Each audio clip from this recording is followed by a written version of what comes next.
The Battle of Posada, fought from the 9th to the 12th of November 1330, was a decisive military confrontation between Basarab I, Voivode of Wallachia, and Charles I of Hungary. Fought over 4 days in a narrow mountain gorge, it pitted a small Wallachian force of cavalry, foot archers, and armed peasants against a Hungarian royal army said to number around 30,000 men. The outcome was a crushing Wallachian victory that historians regard as the moment Wallachia effectively secured its independence from Hungarian overlordship, making it the first fully independent Romanian principality. At the start of the 14th century, Wallachia emerged as a new political entity south of the Carpathian Mountains, formed as various local Romanian rulers gradually united under a single voivode. Because it bordered the powerful Kingdom of Hungary to the north, this young principality was drawn into Hungary's sphere of influence early on, with its rulers expected to acknowledge the Hungarian king as their overlord in exchange for a degree of protection and autonomy. The roots of the conflict lay in a gradually deteriorating vassal relationship. A Hungarian royal diploma from July 1324 already identifies Basarab as our Voivode of Wallachia, confirming his subordinate status to the Hungarian crown. For some years afterward, Basarab appears to have honored this arrangement conscientiously, paying tribute under agreements that regulated rights over land and natural resources, terms even preserved in papal correspondence.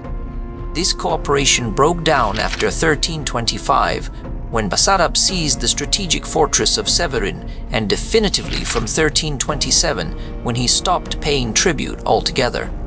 By 1325, a second diploma already brands him unfaithful to the king's holy crown. Encouraged by rivals of Basarab, including the Transylvanian voivode Thomas and the son of the noble Niclas Gara, who hoped to gain control over Wallachia themselves, Charles resolved to punish his former vassal and reassert direct rule. In September 1330, Charles marched from Timișoara with his large army, retaking Severin and advancing through Oltenia. Basarab responded with a scorched earth strategy, devastating the region ahead of the invaders, which caused famine to spread through the Hungarian ranks almost as soon as they entered Wallachian territory. Seeking to avoid a ruinous war, Basarab sent envoys offering 7,000 silver marks, the surrender of Severin and his own son as a hostage in exchange for peace. Charles rejected the offer with contempt, reportedly boasting that Basarab was merely the shepherd of his sheep, whom he would drag out of his mountain refuge by the beard.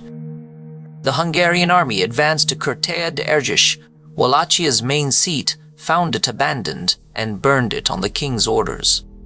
With Basarab withdrawn into the mountains, an armistice was arranged under which Wallachian guides would lead the Hungarians back toward the plains by the shortest route. Instead, the guides directed the army into a narrow, steep-sided gorge.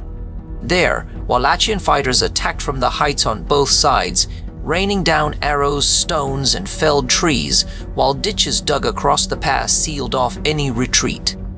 The assault unfolded in 2 distinct waves. The first halted the Hungarian column's advance further up the valley, and the second annihilated it. Contemporary chroniclers described the trapped soldiers as being caught like fish in a net. The Hungarian army suffered devastating losses, with many soldiers killed or captured, while the Wallachians seized their weapons, horses, money, and other valuables as spoils of war. Charles himself narrowly escaped by exchanging his royal robes and insignia for peasant clothing, with a certain Nicholas, son of Radoslav, credited with shielding him from Wallachian swords long enough to flee back to Timișoara, and eventually to Visegrad. Support for the Wallachians reportedly extended beyond their own ranks. The Saxons of Sibiu, unlike their fellow Transylvanian Saxons, refused to join Charles and, according to the early chronicle Chromaca Antiqua, rose up against him during the fighting itself, effectively siding with Basarab. A later Hungarian document from 1351 even claims that Tatar warriors joined the Wallachians, though many historians view this as an exaggeration meant to make the humiliating defeat easier to explain. Though defeated, Hungary quickly rebuilt its army thanks to its greater wealth, and Charles kept insisting, at least on paper, that he was still Wallachia's overlord for years afterward. In practice, though, he had no real power there.